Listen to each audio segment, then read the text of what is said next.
Hello everyone, how are we? My name's Abby. If you haven't watched my videos before, I am a qualified personal trainer, and after I finished my qualification, I immediately up and ran and went to Europe for 6 months because the idea of being tied down in one place physically scares me. I care a lot about my physique and how my body looks and, you know, all the typical body dysmorphia, bodybuilder things you would expect from one who is a personal trainer. And so when I went to Europe, I had a goal to maintain my muscle mass. Now, I don't know exactly how much muscle mass I kept because I didn't have a body scanner. I didn't, do skin fold testing or anything like that. But based on a photo and video diary that I kind of kept over the 6 months, I know to a certain extent that I kept my muscle mass. This is not me saying I stayed the same weight or didn't put on weight, didn't put on fat mass.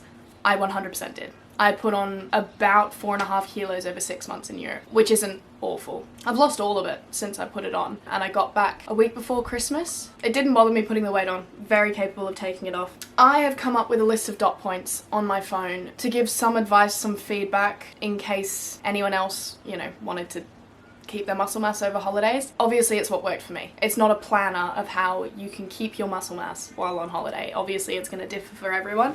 But this is just what worked for me. So I was in Europe for 6 months. When I first went to Europe, I planned on it kind of being a working holiday. So I have family in the south of England, and I was going to stay with my grandma and work was the plan. And then the plan was to maybe travel in between when I could find things, but mostly work, so I had some money behind me. That is not the way it ended up going at all. I stayed with my grandma for 3 weeks. I applied for one job in which, unfortunately, I was honest to an employer when I was in the interview, what a shame, and she asked if I was going to be around at Christmas. I said no. She said, look, I don't want to hire you if that's the case. She said, if you come back in January, I lied to her and said I'd be coming back. She said, if you come back in January, then we'll have a job for you. I'm like, yeah, shucks, that's not going to work for me. Shame that. One rejection and I changed my mind and decided I was traveling the whole time. Luckily, I had the money to do it. I know that's not the case for everyone who does this, but I decided to travel the entire 6 months, which was amazing. My first long trip was I spent a month sailing the Scottish Isles and on a racing yacht, and then backpacked down from Inverness to Perth to Edinburgh to York, and then caught the train back down to where my grandma lives. It was awesome. Got the travel bug immediately. Ended up being a very cheap trip because I did it with a man. Holiday fling. Who doesn't love a holiday fling? Post Scotland, spent a couple weeks at my grandma's again. I then went to Northern Ireland and Ireland, had an amazing week in Dublin. Absolutely was out every single night and it was awesome. Best nightlife, best people. Did not meet one single Irish person in Dublin though. Don't think Irish folk are so fond of Dublin. I then spent some time in Wales.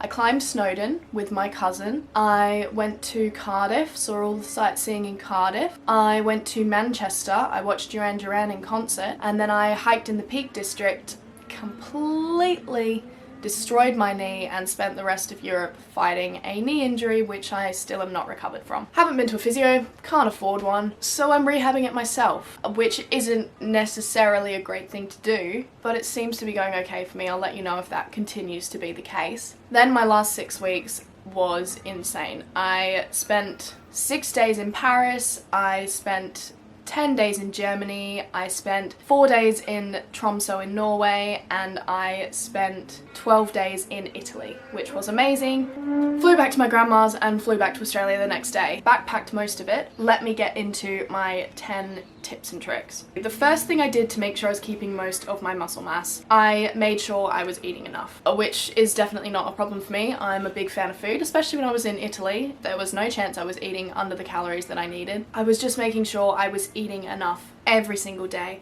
I had to be more mindful of that on travel days and when I was staying with friends and family because I just didn't eat as much. And that's something that maintains muscle mass, is eating enough food. Even if you're not exercising and you're not eating enough, your muscles are going to atrophy. It's just the fact of the matter. Another thing in that case is I did often eat high protein meals as well where I could. It's a budget planner as well, so instead of going out for lunch in some places, I went to a supermarket and bought something higher protein, bought myself a yogurt and ham and cheese baguette, something easy, something simple that still has some protein content that you need to support your muscles. Like I said, I ended up putting on weight on this trip. Eating enough was not a problem. Eating the right things was challenging.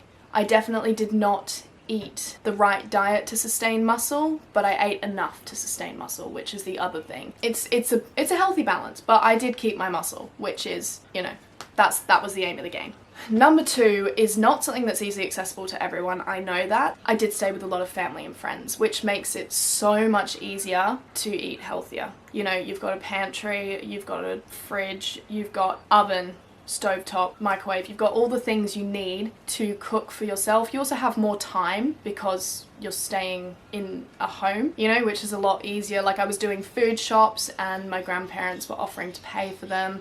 Obviously, I paid my fair share, but it just makes things a lot easier when you can go supermarket shopping, you have a place to store it, and you're not on the move every 3 or 4 days, and you're not sharing a kitchen with randos in a hostel, which makes me a bit titchy sometimes, just when people don't know how to move around other people in a kitchen and, you know, be generally respectful and wash up their own dishes. But yeah, that definitely made it easier. It meant I was in one place for a long time. It meant I could sign up to a gym. It meant I had more free time just because, you know, I was kind of spending more time with family than I was actually backpacking and traveling, which made things a whole lot simpler for me. It definitely was more mundane weeks of my trips when I was staying with family, but that was where I was going to the gym every single day and eating much better. I stayed with my grandma in kind of 2 to 3 week stints. Sometimes towards the end of the holiday they were shorter stints, but when I was staying with my grandma originally, I paid 4-month-long memberships at the gym near her because I was going for like 3 weeks of the month. I was like, it just makes sense to pay the month-long contract. And that was what really helped me maintain muscle mass as well, was being able to go to the gym every day for 2 weeks in a row, which I know is such a privilege when you're traveling because it's not something easily accessible to everyone and it's not something you can find the time for. When I was at my grandpa's, I was again going every day for the 2 weeks that I was staying with him, and it made such a difference. Again, not easily accessible. That's something that I had as a benefit that most other people can't. When I was staying in hostels, I made my own meals. This one, exaggerating a bit, I did make my own meals, not all the time. I wasn't always staying in hostels with kitchens, which makes it difficult to make your own meals. Yes, you can buy things from supermarkets, but if there's not a fridge, a fridge is the main thing. If there's not a fridge, you don't have a way to keep your food because a lot of protein dense foods end up being in the fridge. But by making my own meals, I could make sure they were more high in protein, they met the macronutrients and micronutrients that I was aiming for. To be fair, don't get me wrong, when I was staying in hostels, it was more often baguette, ham, cheese, pesto, but a lot cheaper and usually hit the macros more than, you know, a 4-cheese pizza or a creamy pasta, you know, which are my go-tos when I'm out. Yeah, it also meant I could buy things like little yogurts, granola, things like that for breakfast rather than going and having a pastry, which was my staple every other morning. I was sending photos to the group chat every morning of like 2 pastries that I was having for breakfast, which, you know, isn't gonna help with keeping my muscles if I'm not eating right. But again, hostel kitchen, try and use it. You eat the right food, your muscles are more likely to hang around. Number 4, I made time for the gym. I went out of my way to spend time at the gym. When I was in foreign cities, I would search up gyms near my hostels. If I had a free afternoon, you know, I know you need decompress days when you're traveling. You need a lie in bed and scroll on TikTok day. Those afternoons, I was going to the gym instead. Sometimes if I was staying, like, I met people and they were like, oh, do you want to come out and do this afternoon? I said no and went to the gym, which is a hard thing to do and maybe not the best thing to do when you're traveling Europe because obviously you want to make the most of what you're doing. But I know I had goals and I know I needed to stick to them, so I needed to be at the gym. As a basic principle, I trained every muscle group at least once every 3 weeks because that's the amount of time you can go between sessions scientifically before your muscles start to atrophy. It did feel like my muscles were atrophying. They weren't scientifically, but mentally, up here, the body dysmorphia was creeping in. So I definitely think I did usually end up going more than once every 3 weeks. When I was sailing on a racing yacht in Scotland for a month, I found a leisure centre every single port we stopped off. We didn't often stay in a port that was big enough for a gym, but on those days off when we were exploring, I explored, but I also went to the gym. It also meant because we didn't have a shower on the boat, I got a free shower if I went to the gym. A lot of the ports you had to pay for the showers anyway, so I was like, I'll just pay for a gym session and then I get a shower after anyway. You gotta do what you gotta do. So I reckon when I was in Scotland I was going at least once a week on average. Sometimes we made port for 4 days. I would go every day of those 4 days. It was sporadic, but I made it happen. When I was staying with my grandparents, I didn't have to make the effort to make time for the gym because I did have the time for the gym, so that's irrelevant. When I was in Ireland, I went to the gym once or twice, and I also got really into doing my park runs when I was in Europe. So every Saturday morning I was running. It's quite exciting actually. I'm a park run nerd. I got very excited about my flags that I kept getting. It gives you the flags that you've achieved, 6 different countries. And I wish I'd started doing it earlier because I could have got Scotland and Wales. But I was doing park runs until I damaged my knee. Even then I kept doing them, but I was walking them because I'm trying to get my park run alphabet. Trying to get a park run that starts with each letter of the alphabet.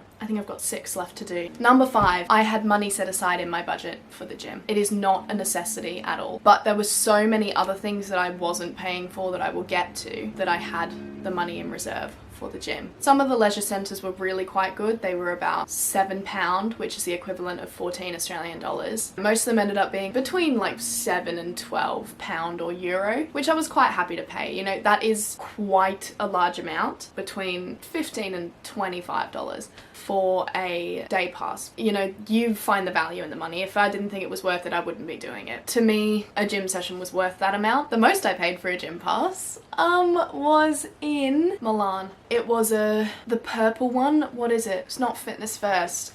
I'm gonna Google this really quick. Anytime Fitness. And I went up to this desk. Interesting, actually. I found Germans to be the politest Europeans. They're like so helpful in such a disgusted way, and it's wonderful. They'll be so lovely to you with a frown on their face constantly. Norwegians are just friendly and helpful. I lost my bag actually when I flew to Norway with Scandinavian Air. They lost my bag and I was there for 4 days. I was there for the entire 4 days without my bag. I didn't really mind about losing everything, but I was worried because I didn't have my pill. And I knew I was going to get my period if I wasn't on the pill. And I was like, well, I don't have anything for a period. I really don't want to have to deal with that here. So I went into a pharmacy and I was like, hey, I'm so foreign. I know you can't usually get it without a prescription. How am I going to do this? So I went in on the verge of tears and I was like, hey, my airline lost my luggage. Is there any chance you could do me some birth control? I've got a prescription. She's like, okay, have you got any proof of the script? I was like, fuck, I hope so. And luckily I'd been getting it in an e-script. So I pulled up the e-script, showed it to her, and she just like got all my details and she got me a birth control. Brilliant. You're awesome. I don't know how you'd pull that off like in any country because it's a prescription medication. Forever grateful for Norwegians. Anyway, I've gone on a tangent there. This lady at the gym, Anytime Fitness in Milan, Italy. She was not helpful, she was not friendly, and the day pass was 25 euros. That was like a stab in the heart. 20 euros is how much my monthly membership here is. I was like, I'm just paying my monthly membership in a day, but at this point she'd taken photos of my ID, I'd signed a waiver, I'd done all this shit that I hadn't had to do at any other gym that I'd gone to. Tapped my life away. Just dying inside. That one I admit I should have walked away when there were other gyms in the area, but I'd already walked like a kilometre to get there on a bad knee. You know what, I can't be bothered walking to another gym. I'm just gonna have to accept a $40 day pass. Just unbelievable to me, the price of that. But it is what it is, it had to be done. Money was put aside in my budget for that gym membership. I was set on going to the gym, so I found a way to financially support myself going to the gym. Number 6, this is why I had the money to afford extortionate gym memberships. I didn't drink after my first month in Europe. It took me so long to figure this out. I had had a cold for the last, I would say 2 months before I left to go to Europe. I didn't know why. I was like, I'm constantly sick, I don't know what it is, it must be something in the air, I've always got a cold, I've always got a runny nose, I've always got a cough, it's the worst thing ever, I hate it, I don't know what to do about it. I went out drinking a couple times in the first month of Europe, and then I decided it was a waste of my money. It actually was a lot easier to go out without drinking when I had no idea who I was going out with. My last night drinking was in Belfast with a family friend of mine. I just decided it wasn't a bad night, it was fine. I decided after that I wasn't going to drink again. I did my entire week in Dublin and Galway. I did not drink a drop. It was such a good time, and you know what was the best thing about it is I could wake up at 8 o'clock the next morning and do a full day of touring without feeling like a hungover piece of shit. So it really made such a difference. I would recommend it to anyone if you can. If you don't need it for the social aspect, don't do it because it seriously made such a difference. I don't know how much money I saved, but I went out just as much as I would anywhere else. I just did not drink. I didn't touch alcohol. And you know what else? The entire 6 months, I did not get sick. And it took me so long to put 2 and 2 together. It took me until I came back here and I got quite drunk on New Year's Eve. The next day, my immune system just broke down and I was so sick, like congested and snotty and coughy for like a week. And at that point I went, oh my god, it's the alcohol. Obviously, alcohol is an immunosuppressant, makes you so much more vulnerable to getting colds and things. And I didn't even clock it. Obviously, alcohol atrophies your muscles as well. So it made a big difference there in that I wasn't drinking, therefore my muscles weren't being affected, therefore there wasn't such a push for me to work out because I wasn't having the negative impacts that alcohol caused on your muscles. So all in all, I think that was one of the best things I did, was cutting out alcohol. I must have saved so much money doing that. And alcohol is not cheap anywhere in the world anymore. Buying it from shops in Europe is cheaper, but going out and buying it is just ridiculously expensive. I did nights out for free when we used to walk from the accommodation and there was, you know, no entry fee. I can still dance and get up to music for no charge. I've been trying to do the same thing since I got back. I'll admit there have been a few nights where I've gone out drinking and then not felt good about it the next day. And I'm like, there's a reason you didn't drink in Europe, Abby. You don't need to. Maybe let's stop it. Sober Europe trip. Bet you never heard of that before.